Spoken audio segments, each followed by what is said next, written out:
Myself, Bimlesh Kumar Singh, going to teach you Newton's first law of motion. I think you have prior knowledge of what is force, what are the different kinds of force, that is balanced and unbalanced force, what does a force do, and the conception of inertia. Inertia of rest, inertia of motion, and inertia of direction. Now Newton's first law of motion.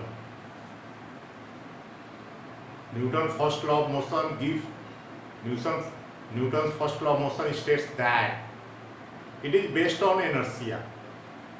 Newton's first law of motion states that every body continues in the state of rest or the state of motion. Everybody continues in the state of rest or in the state of uniform motion of a straight line. It is inertia. Listen again. Everybody continues in the state of rest or in the state of uniform motion of a straight line unless it is acted upon by some external force.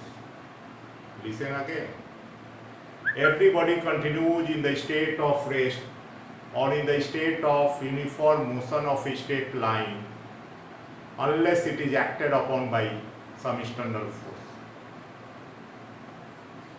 So what does Newton's first law of motion give?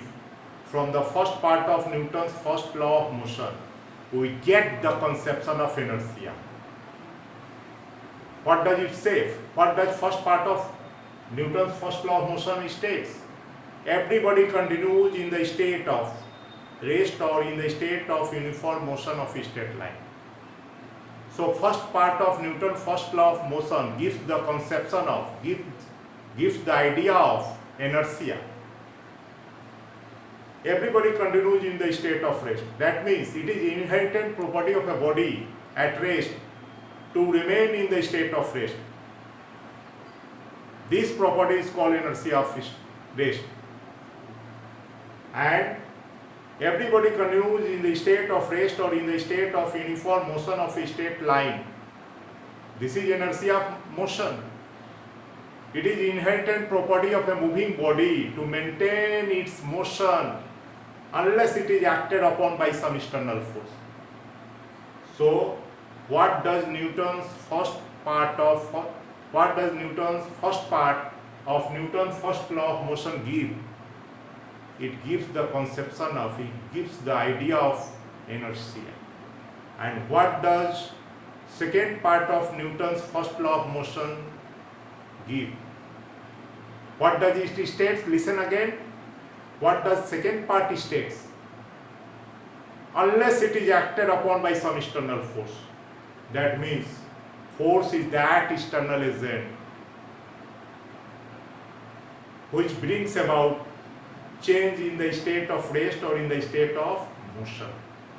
If a body is in rest, force can change its state of rest. Or if it is in uniform motion of a straight line, it can stop the moving body. It can change, it can bring about change in the state of motion. So this is Newton's first law of motion. That's all for today.